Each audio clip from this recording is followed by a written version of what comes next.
Hello, everybody. I'm Will. And I'm Kristen. And so I'm watching the Sandman, season 1, episode 9. Collectors. Okay. I don't think I said this on screen, and I mean this in the best way possible. But the show does give me like vague Umbrella Academy vibes. You said when you were feeling the Umbrella Academy, not like season 3 Umbrella Academy. I hated season 3 of the Umbrella Academy. We both did. Go watch her cover it. But there was a quality to the Umbrella Academy where it felt like it was weird for the sake of weird. And sometimes I was fine with it and sometimes I wasn't. And this feels like all of that when it is working. Like the serial convention felt like it was very kooky, and it was very sort of like not our reality, but like one or two multiverses to the right. Like it's almost our reality. Yeah. Very funny, a little scary. Sort of, yeah.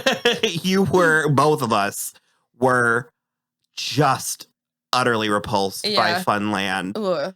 And the way in which it was crystal clear, but also somewhat ambiguous. Yeah. That he was hunting at Disney World? Well, that he was a pedophile. Well, of course he's a pedophile, yeah. No, I know, but they like just sort of, it was subtle. I mean, it could have been heavier handed. It definitely could have been heavier handed, and it wasn't that. It also is it's so funny, this show, because it's all the conversations between the killers. Oh my God. Well, especially, the female portion of the female room of the convention is so funny. I just don't even use my sexuality when I'm collecting. I use what everybody else here uses. I just mean like when they first walked in and they were all like, "Man, that slayed me." Yeah, and it's a real killer attitude. Like they were just like all the language they were using was so vicious. It was so precise, cardinal, whatever. So the actual plot is that, well, Morpheus' the dream is like kind of going through it. He's like, I mean, he is in a prison of his own making. Yeah. He made his bed and now he's lying in it. And he's like, this is lumpy as fuck. Well, he dismissed Lucien and then he was like, I know you took care of things while I was gone, but you are a librarian. He basically was like, stay in your lane. He tried to pull rank. And so she did that. What's it called? It's like civil violence or something. It's like she was like adhering to the letter of the law militantly, but I don't remember what it's called. It's like civil disobedience, but it's called something different.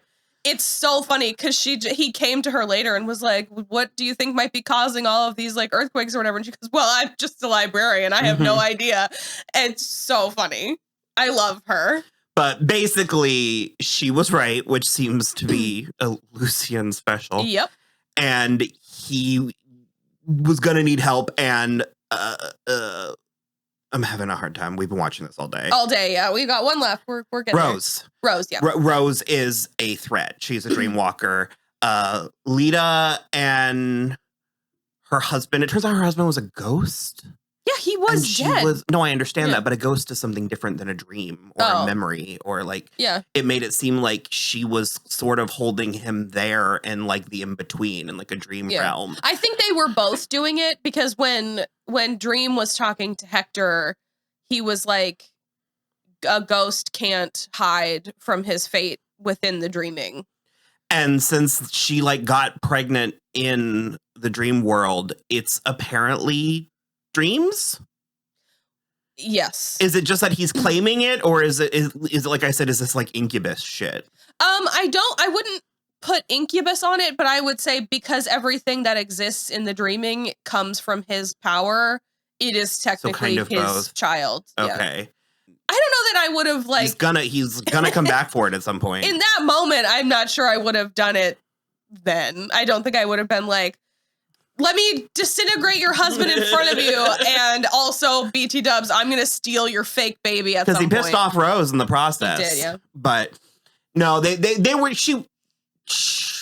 well, what was causing the earthquakes? It was Lida and Hector. Yeah, so it wasn't even Rose. Well, it's Rose's fault because she's weakening the walls between the dreaming and the waking. Yeah, okay, I got that. So it's like, it's her fault that Lida is able to stay there for so long, like, because she had lived, by the time Rose found her there at the house, she had been living months. Like, within the dreaming, it had been months. And so it's fucking everything up.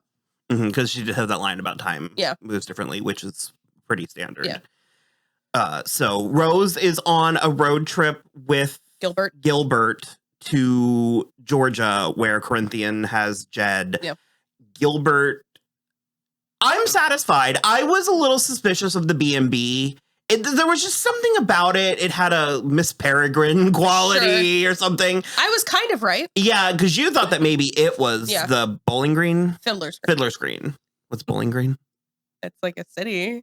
Okay. I was like, it's a thing. In Kentucky, right? Okay. Bowling Green, Kentucky. But it turns out that no, it was Gilbert was the Fiddler's Green. I love it. I think it's sweet. I also think that now that he has encountered 3 nightmares, 2 of whom, well, all 3 of whom have changed, but 2 of whom have turned into dreams. Mm-hmm. Yeah. I think he should be a little more like, let's go. I don't think he's going to. I don't think so either. It's just a little frustrating because maybe there's a reason why you get thrown in prisons and glass orbs by your siblings. Well, the thing for me is that like Galt and Fiddler's Green, Gilbert, both are like, why can't we be dreams? And like, I've lived, I lived 106 years amongst humanity. But they're not supposed to do that. And they were fucking shit up, even if it was well-intentioned. Well, Fiddler's Green hasn't fucked anything up. That we know of. Sure. But my point is. Because Galt kind of was on the pathway. She could have, yeah. But my point is, if they can... You want to rehabilitate all the nightmares. You want to halt everything that we're doing and build... I don't want to do that. What I'm saying is that I don't think it should be quite so rigid. And I think that Dream needs to keep taking the advice from his sister Death and maybe get in amongst the humans sometimes, because he is still very clearly not understanding what it is about humans that makes them so compelling. It's a very... Like, it's been in so many things, and the only thing I can think of right now is Avengers Age of Ultron, where Vision is like, things aren't beautiful because they last, they're beautiful because they just like, whatever. And I think he's not taking it on board, the fact that like having humanity makes something worthwhile. Yeah.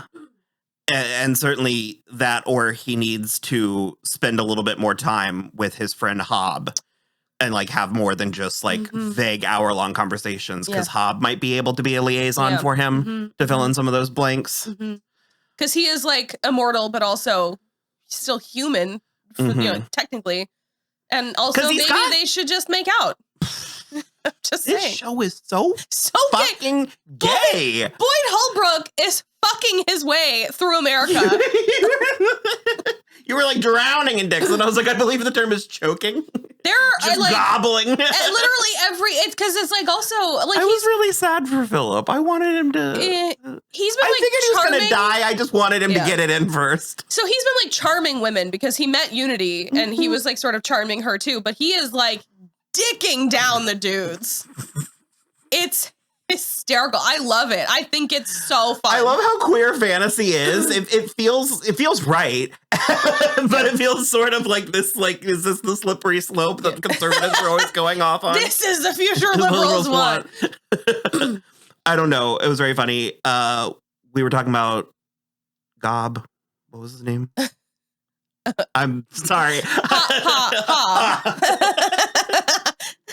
Because I feel like, okay, yeah, no, that's what I was saying. I was like, because Dream has himself like a panel of advisors. Yeah. We're your advisors! But he's not really listening to them. No, but I'm saying like between Lucien and Marv and Philip and... Matthew. Who's Philip? I don't know. Matthew the Raven? I'm struggling. I'm so sorry, guys. This is actually very on brand that I have a hard time with names. Philip was the boy, right? The boogeyman, but not really. Yes. Okay. I knew I just said the word Philip. Matthew the Raven, and he has himself circle. Mm-hmm. You want to finish this? I mean, you're doing real bad, so maybe I have to. So okay, the convention. Yes. So. Basically, Jed is actually having a great time. He's eating mozzarella sticks by the truckload in the room. Well, chicken fingers. Was it chicken finger? They looked so symmetrical. She said chicken fingers like 7 times. Oh, did she? Look who's got all the answers all of a sudden. Look who's got this shit locked down. Okay, Philip. Regardless. He was cute in like a squirrely sort of way. Yeah, well, he was not a serial killer and he was at a serial killer convention. So was he actually trying to become one, or I don't know. That seemed genuine to me, and at that point, surrounded by 3 actual serial killers, he had no reason to lie. Well, to get them to not kill him by being like, I'm one of you. No, because if he was like, no, I am one of you, that would have been different. But he was like, I want to be one of you. I want to understand. Yeah. I think he was telling the truth. Okay. I have no reason to believe he was lying. I don't know. Anyway, so it's basically all of it, all the stuff with the Corinthian is to like lure Rose there as well. And he doesn't seem to want to kill them, but he wants to use Rose for his purposes for sure. And it seems he's using her some form of weapon or insurance against Dream. Yeah. Yeah. And then Unity is working on making her Jed's legal guardian and like getting them tickets to go back to London so that they can like be together. That's nice. I'm feeling slightly suspicious of her now as well. I don't know. I'm not feeling suspicious of her, but I feel like she's going to drop dead at any second. She's only been awake again for like 8 months, but she is also like over 100. She has sort of a making up for lost time quality going on. For sure. And then Jed stumbles on them killing Philip in the kitchen. So After being all kinds of rascally.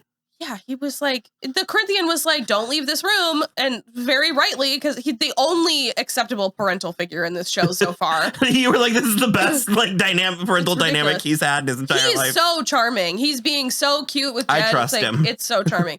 And so he's like, don't leave, whatever you do. And it's like the Corinthian walks out the door and like 2.4 seconds later, Jed has the key in his hand. He's wearing real clothes underneath the hotel robe and he is out the door. Mm-hmm. And so basically then Funland is like, you'll be safe in my room. And I was like, no, you won't. And so they're like going upstairs, but they're on the same room as same floor as the room that was booked under Rose's name.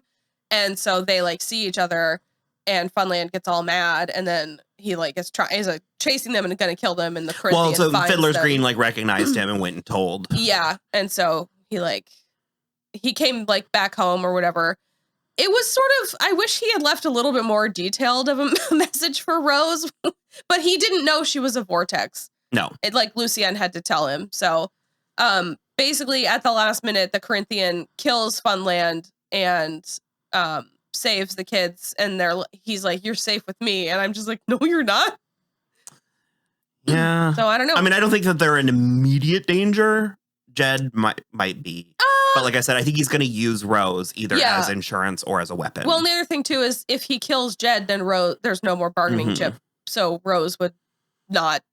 I wonder if she poses the threat to him. Yes. Rose would. She could destroy anything that came from the dreaming. If that's the source of her powers as well. So, okay. In spite of us being borderline at saturation point, I think we're going to go try to finish this. We're going to do it. We'll be back to have another word salad conversation.